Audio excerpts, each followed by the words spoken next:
Hello everyone, so welcome back to my YouTube channel science की पाठशाला with प्रिया। तो कैसे हैं आप सब? आई होप आप सब बहुत अच्छे होंगे। तो आज हमें चैप्टर 6 शुरू करना है क्लास 6 का, जो कि है living organisms characteristic and habitats. ठीक है, तो हम एक एक वर्ड देखेंगे, मतलब एक एक चीज़ इसमें देखेंगे, कोई भी चीज़ आपकी छूटेगी नहीं। तो अगर आपको इससे पहले के चैप्टर देखने हैं तो आप मेरी प्लेलिस्ट चेक कर सकते हैं। ठीक है, तो आइए बिना टाइम वेस्ट किए हम शुरू करते हैं। तो सबसे पहले पहला पैरा शुरू करते हैं, पहले पैराग्राफ से शुरू करते हैं।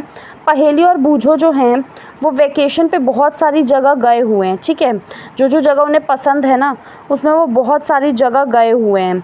ठीक है, तो ऐसी ही एक ट्रिप जहाँ पे वो गंगा के पास गए थे, ऋषिकेश में। दे climb the mountains of the Himalayas के जो माउंटेन्स थे वहाँ पे उन्होंने चढ़ाई करी, जहाँ पे बहुत ज़्यादा ठंड थी। और उन्होंने ना माउंटेन्स पे बहुत अलग अलग तरीके के पेड़ देखे, जैसे ओक्स, पाइन्स एंड डिओडर्स, जो कि उससे बहुत अलग थे। जहाँ पे उनका घर था प्लेन्स में, उससे वो ट्रीज़ बहुत अलग थे। ऐसे ही एक दूसरी ट्रिप में वो राजस्थान गए, जिसमें कि उन्होंने कैमल के थ्रू हॉट डेजर्ट पे मूव किया। वहाँ पे उन्होंने अलग अलग तरीके के कैक्टस कलेक्ट किए। और उसके बाद वो पुरी में गए, जहाँ पे उन्होंने सी बीच पे विज़िट किया, जहाँ पे उन्होंने देखा कि बहुत सारे कैजुअरीना ट्रीज़ हैं।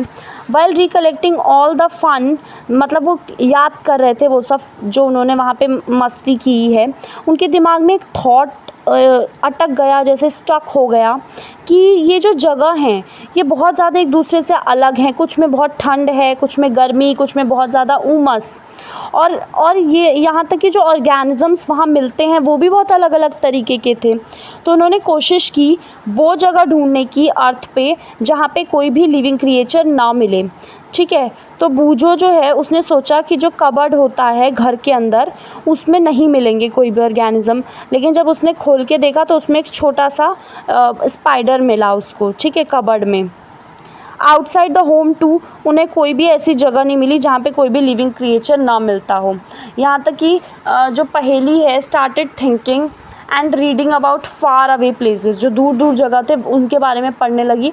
तो उसने पढ़ा कि जो लोग हैं उन्हें छोटे छोटे लिविंग ऑर्गेनिजम्स वोल्केनो की ओपनिंग में भी मिले हैं। ठीक है, तो आइए अब ये शुरू करते हैं। Organisms and the surroundings where they live. Another thought that occurred to Paheli and Boojho was about the kind of living organism जो अलग अलग लोकेशंस में प्रेजेंट थे जहाँ जहाँ वो गए थे। जैसे कि डेजर्ट है, डेजर्ट में आपके कैमल्स हैं। पहाड़ वाला जो इलाका है, माउंटेन्स हैं, वहाँ पे आपके गोट्स, याक हैं। ऐसे ही जो पुरी है वहाँ पे अलग अलग क्रिएचर्स हैं, जैसे बीच पे आपके क्रैब्स हैं। और बहुत अलग अलग तरीके की आपकी फिशरमैन सी में पकड़ते हैं। And then there did seem to be some creatures like ant, जो अलग अलग लोकेशंस पे प्रेजेंट होती हैं। The kind of plants found in each of these regions were so different from the plants of other region. जैसे mountains के plant जो plains के प्लांट से कितने अलग थे। ठीक है, what about the surroundings in these different region were they the same, क्या जो सराउंडिंग होगी अलग अलग रीज़न की, क्या वो सेम होगी? तो अब आपको इसमें एक एक्टिविटी दी हुई है, तो सबसे पहले इसको देख लेते हैं। तो इस एक्टिविटी में आपको सबसे पहले फॉरेस्ट से शुरू करना है। आपको जितने भी प्लांट्स, एनिमल्स, ऑब्जेक्ट जो आपको मिलते हैं ना, वो आपको क्या करना है, उनके बारे में सोचना है। और उनको ये वाला आपको टेबल दे रखा है। ठीक है, ये वाला टेबल एक बार देख लो, 6.1 का टेबल है। इसमें आपको एनिमल, प्लांट्स और जो दूसरे ऑब्जेक्ट पाए जाते हैं ना अलग अलग सराउंडिंग में, वो आपको इनमें भरने हैं।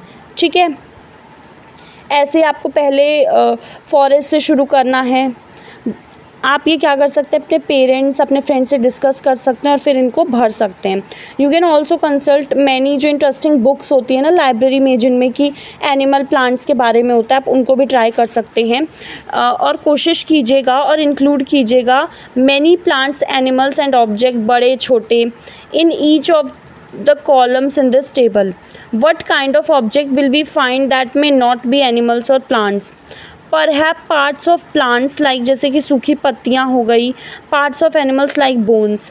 We may also find अलग अलग तरीके की soil, pebbles, हमें ये भी मिलेंगे। Water in the oceans में have, हो सकता है कि उनके अंदर salt हो या ना हो, ये सब हमने डिस्कस किया है पहले का। ठीक है, तो अब इसमें बेसिकली इस एक्टिविटी में कुछ भी नहीं है, बहुत आसान है, आप एक बार देखिएगा, नहीं आए तो मुझे बताइएगा, मैं आपको ये करवा दूँगी अच्छे से, ठीक है। तो अब 6.2 शुरू करते हैं, जो कि है हैबिटेट एंड एडेप्टेशन, ठीक है। कोई भी अडेप्ट करना, ये समझते हैं कि इसका मतलब क्या होता है। जैसे कि हमें जब सर्दी लगती है तो हम क्या करते हैं, रजाई ओढ़ लेते हैं। गर्मी लगती है तो हम क्या करते हैं, पतले पतले कपड़े पहनते हैं, जिससे कि जो गर्मी है, या फिर एसी में रहते हैं तो हम क्या करते हैं, अपने अपने शरीर को कोशिश करते हैं कि उस माहौल में ढाल लें। तो एडेप्टेशन उसी चीज़ को बोलते हैं, ठीक है। तो आइए थोड़ा सा नीचे अब इसमें पढ़ते हैं क्या लिखा है। What do you find from the plants and animals listed in activity 1? Did you find a large variety in them? कि ये उसी के बारे में बात की हुई है, तो मैं यहाँ इसके बाद से यहाँ से पढ़ना शुरू करती हूँ, ठीक है। अब जैसे सी है, ठीक है, उसमें जो प्लांट्स और एनिमल्स होते हैं सराउंडेड बाय सलाइन वाटर, उसमें जो पानी होता है सी में वो सॉल्टी होता है। Most of them use the air dissolve in the water, और ज़्यादातर जो प्लांट्स एनिमल जो आपके पानी में होंगे वो उस एयर का यूज़ करेंगे जो कि उस पानी में क्या होगी, घुली हुई होगी, डिज़ोल्व होगी। There is a very little water available in the desert, और फिर डेजर्ट की अगर बात करें तो वहाँ पे तो पानी की कितनी कमी होती है। It is very hot in the day time and very cold at night in the desert. ये चीज़ हमने पढ़ा है होगा आपने, ये फिनोमिना कि जिसमें कि जो डे टाइम होता है उसमें बहुत गर्मी होती है और फिर रात में जो डेजर्ट है वो बहुत ठंडा होता है। The animals and plants of the desert live on desert soil and breathe air from the surrounding, वो अपनी सराउंडिंग से सांस लेते हैं। अब थोड़ा सा नीचे आ जाते हैं, the sea and the desert. अब हमने जैसे सी का देखा और डेजर्ट का देखा, इनकी जो सराउंडिंग थी, मतलब माहौल, अगल बगल का जो माहौल है वो कैसा था, बहुत अलग अलग है। We find very different kinds of plants and animals in these two region. जब हमने इन दो रीजन में देखा, जैसे आप डेजर्ट देखें और आप सी देखें तो आपको बहुत अलग अलग प्लांट्स एनिमल्स मिलेंगे। Let us look at two very different kinds of organism from desert and sea. जैसे कि डेजर्ट है तो कैमल और सी है तो फिश। अब जो बॉडी स्ट्रक्चर आप कैमल का देखेंगे तो वो ऐसा होता है कि जिससे वो क्या करें, डेजर्ट कंडीशंस में सरवाइव कर पाएँ। जैसे कि जो कैमल्स होते हैं उनके जो पैर होते हैं वो बहुत लंबे लंबे होते हैं, लॉन्ग लेग्स, जो उनकी मदद करते हैं किस चीज़ में, उनकी बॉडी को धूप से दूर रखने में। देखो लिखा है, keep their bodies away from the heat of the sand. जो मट्टी है, जो सैंड है, उसकी जो गर्मी है ना, उससे उनकी बॉडी को दूर रखने के लिए उनके पैर बहुत बड़े बड़े होते हैं और वो बहुत कम अमाउंट में यूरिन सिक्रीट करते हैं। देखो, दे excrete small amount of urine. तो ये हम किसकी बात करें, कैमल की बात करें, ठीक है। और उनका जो डंक होता है वो भी सूखा होता है, ड्राई होता है, और वो स्वेट भी नहीं करते क्योंकि उनमें उनको पानी की कमी नहीं होनी चाहिए ना, वैसे ही डेजर्ट में पानी इतना कम है, ठीक है। सिंस कैमल्स लूज़, बहुत कम पानी लूज़ करते हैं वो अपनी बॉडी से, इसीलिए वो क्या कर पाते हैं, बहुत ज़्यादा डेज तक वो बिना पानी के भी सर्वाइव कर पाते हैं, ठीक है। तो ये कैमल्स का समझ में आ गया। मैं एक बार दोबारा बता देती हूँ कि उनके पैर लंबे लंबे इसलिए होते हैं ताकि उनकी बॉडी से जो सैंड में जो गर्मी है ना वो उनकी बॉडी तक ना पहुँचे, ठीक है। उसके बाद दूसरी चीज़, वो बहुत कम यूरिन सिक्रीट करते हैं, उनका जो डंक होता है वो बहुत ड्राई होता है और वो स्वेट भी नहीं करते। और ये सब चीज़ें क्यों, ताकि पानी का लॉस कम से कम हो और वो ज़्यादा टाइम तक बिना पानी के सर्वाइव कर सकें, ठीक है। तो ये हमने देखा जो डेजर्ट में है। अब हम दूसरा देखते हैं फिश के लिए, ठीक है। Let us look at different kinds of fish. Some of these are shown in figure 6.3। Let's see, ये देखो, ये क्या है, कैमल्स हैं, ये आपके कैमल्स हैं।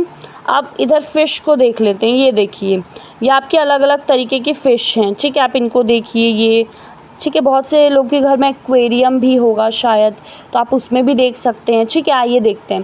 There are so many kinds of fish but do you see that they all have something common about their shape. Fishes तो अलग अलग तरीके के, लेकिन उनकी जो बॉडी है आप देख रहे होंगे कि सबकी बॉडी स्ट्रीमलाइन शेप की होती है, और इसके बारे में हमने चैप्टर 5 में बहुत अच्छे से डिस्कस किया है। तो आप अगर नहीं समझ में आए तो वो देख लेना, ठीक है, वीडियो। स्ट्रीमलाइन बॉडी, जैसे कि इनका बेसिकली बीच से ऐसे ब्रॉड और साइड साइड से टेपर होता है, ठीक है। दिस शेप, अब ये जो शेप है ये इनकी मदद किस चीज़ में करती है, ये शेप इनकी मदद करती है help them move inside the water, पानी के अंदर क्या करने के लिए, मूवमेंट करने के लिए। जो फिशेज़ होती हैं उनकी स्लिपरी स्केल्स होती है उनकी बॉडी में, और ये स्केल्स उनको प्रोटेक्ट करती है, ठीक है, और मूवमेंट में भी मदद करती है। ये सब हम डिस्कस कर चुके हैं चैप्टर 5 में कि जो फ़िश होती है उसकी फ्लैट फिन्स होती है, टेल्स होती है, जो मदद करती है उनकी बॉडी को डायरेक्शन को चेंज करने में और उनकी बॉडी को पानी में बैलेंस करने में। हमें पता है कि फ़िशेज़ में गिल्स प्रेजेंट होती हैं, ठीक है, जो उनकी मदद करती हैं ऑक्सीजन जो पानी में घुला हुआ है ना उसको यूज़ करने के लिए मदद करती हैं gills. We see that features of a fish help it to live inside the water and the feature of a camel help it to survive in a desert। तो अभी हमने देखो कैमल का देखा और हमने किसका देखा, फ़िश का देखा। दोनों का हमने देखा, दोनों का अलग अलग है बॉडी, और वो क्या कर रहा है, उनकी मदद कर रहा है उनके सराउंडिंग में सर्वाइव करने के लिए, ठीक है। हमने यहाँ पे 2 एग्जाम्पल लिए from a very wide variety of animals and plants जो कि अर्थ पे हैं। In all this variety of plants we will find that they have certain features जो कि मदद करता है उनकी सराउंडिंग में नॉर्मली जहाँ पे वो मिल रहे हैं वहाँ रहने के लिए। अब देखिए, the presence of specific feature और certain habits which enable an organism to live naturally in a place is called adaptation, ठीक है। अडेप्टेशन क्या बोला, एक बार मैं दोबारा पढ़ती हूँ। प्रेजेंस ऑफ स्पेसिफिक मतलब कोई एक स्पेसिफिक फीचर, ठीक है, और सर्टेन हैबिट्स, ठीक है, जो आदतें होती हैं या कुछ फीचर हैं, कुछ खूबियाँ हैं, ठीक है, जिससे कि वो ऑर्गेनिज्म जो है वो जिस प्लेस में वो मिल रहा है वहाँ पे वो नेचुरली रह पा रहा है, ठीक है, तो उसे क्या बोलेंगे, adaptation. Adaptation of organism differ depending on their place of dwelling, ठीक है, कि अडेप्टेशन जो होती है ना ऑर्गेनिज्म की अलग अलग होती है और ये इस चीज़ पे डिपेंड करती है कि वो कौन सी जगह पे रह रहे हैं। दैट इज़ वाई जो फ़िश है can not leave out of water, ऐसा नहीं हो सकता कि फ़िश पानी के बाहर रह सके, ये सब हमको पता है कि फ़िश जो है मर जाएगी। और ऐसी जो कैमल है क्या वो सी में रह सकता है, नहीं रह सकता, क्योंकि उसकी बॉडी उस तरीके से बनी है कि वो डेजर्ट में अच्छे से सर्वाइव कर पाएगा, और फ़िश की बॉडी इस तरीके से बनी है कि वो पानी में अच्छे से सर्वाइव कर पाएगी, ठीक है। और इसी चीज़ को, वो जो फीचर है जिसकी वजह से वो सर्वाइव कर पा रहे हैं, उसी चीज़ को क्या बोला गया है, अडेप्टेशन बोला गया है, ठीक है। आई होप क्लियर हो गया होगा सब कुछ। तो आइए अब हैबिटेट देखते हैं कि हैबिटेट क्या होता है, ठीक है। द प्लेस, ये रहा यहाँ पे है, the place where organisms live, ठीक है, वो जगह जहाँ पे ऑर्गेनिज्म रहते हैं उस जगह को क्या बोलते हैं, हैबिटेट। और जो कुछ स्पेसिफिक फीचर होती हैं, कुछ उनकी आदतें होती हैं जिसकी वजह से एनिमल्स जो हैं वो किसी भी जगह पे सर्वाइव कर पाते हैं, तो उसको क्या बोलते हैं, अडेप्टेशन। हैबिटेट क्या होता है, वो जहाँ पे रह रहे हैं उस जगह को बोल रहे हैं, ठीक है। Habitat means a dwelling place, जैसे घर हमारे लिए होता है ना वैसे। The habitat provides food, water, air, shelter और other needs to organism. Several kind of plants and animals live in the same habitat, ठीक है। अब देखो, जो प्लांट्स हैं, एनिमल्स हैं जो लैंड पे रहेंगे तो हम क्या बोलते हैं कि वो टेरेस्ट्रियल हैबिटेट है, ठीक है। कुछ जो एग्जांपल अगर टेरेस्ट्रियल हैबिटेट के हम देखें तो forest, grassland, desert, coastal mountain regions, ठीक है। अब दूसरी तरफ जो प्लांट्स और एनिमल्स का जो हैबिटेट है जो पानी में रहता है उसको क्या बोलते हैं, एक्वेटिक हैबिटेट, ठीक है। लेक्स, रिवर्स एंड ओशियंस आपके एक्वेटिक हैबिटेट के एग्जाम्पल हो गए, ठीक है। There are a large variation among terrestrial habitat like forest, grassland, desert, coastal areas located in the different part of the world. अलग अलग पार्ट में इन सब में भी क्या है, बहुत ज़्यादा वेरिएशन है, ठीक है। अब आपको इसमें बायोटिक और एबायोटिक कंपोनेंट के बारे में बता रखा है। देखो, जो ऑर्गेनिज्म लिविंग होते हैं ना, जैसे कि ऑर्गेनिज्म जैसे प्लांट्स और animals living in a habitat are its biotic component, ठीक है। बायोटिक क्या होता है, जो लिविंग होते हैं। बायोटिक कंपोनेंट क्या बोला हुआ है कि वो जो ऑर्गेनिज्म है, प्लांट्स और एनिमल्स जो एक हैबिटेट में रह रहे हैं वो उनका बायोटिक कंपोनेंट है। और जो नॉन लिविंग थिंग्स हैं जैसे कि रॉक है, सॉइल है, एयर है, वाटर है, इन द हैबिटेट में वो आपका क्या बनाएंगी, एबायोटिक कंपोनेंट बनाएंगे। मतलब देखो, जो लिविंग है आपका वो बायोटिक कंपोनेंट बनाएंगे और जो नॉन लिविंग है हैबिटेट में वो क्या बनाएंगे, वो एबायोटिक कंपोनेंट बनाएंगे। आएंगे। किसी भी चीज़ में जब हम ए जोड़ते हैं ना तो वो मोस्टली नेगेटिव सेंस में ही आता है, ठीक है, एब्सेंस के लिए ऐसे, ठीक है। अब इसमें एक क्वेश्चन है कि सनलाइट और हीट बायोटिक है या एबायोटिक कंपोनेंट है। तो सनलाइट और हीट तो नॉन लिविंग ही है ना, तो एबायोटिक हो जाएगा, ठीक है। We know that some plant grow from seeds, हम जानते हैं कुछ प्लांट सीड से ग्रो करते हैं। अब इसमें आपको ये जो चीज़ है ना, ये वाली जो एक्टिविटी है ये हम कल पढ़ेंगे, ठीक है। Let us look at some abiotic factor and their effect on seed, जैसे जैसे वो यंग प्लांट बनते हैं, तो ये हम कल पढ़ेंगे, ठीक है। अभी मैं आपको ये वाला एक टेबल बता देती हूँ, ये जो हरा है इसको एक बार देख लेते हैं, ठीक है। There are some changes that can happen in an organism over a short period of time to help them adjust to some changes in their surrounding. अब इसमें क्या देखा है कि कुछ छोटे छोटे जो चेंजेस होते हैं जो किसी ऑर्गेनिज्म में बहुत थोड़े समय के लिए होते हैं, वो मदद करते हैं उनकी, ताकि वो कुछ जो उनके सराउंडिंग में, उनके माहौल में जो अगल बगल चेंज हुआ है ना, उसमें वो एडजस्ट कर पाएँ। जैसे एग्जांपल दे रखा है कि अगर हम प्लेन्स में रहते हैं तो suddenly go to high mountain region we में एक्सपीरियंस, हम जैसे प्लेन्स में रह रहे हैं और अचानक से हम हाई माउंटेन रीजन्स पे चले जाएं तो हमें बहुत ज़्यादा सांस लेने में डिफ़िकल्टी होगी।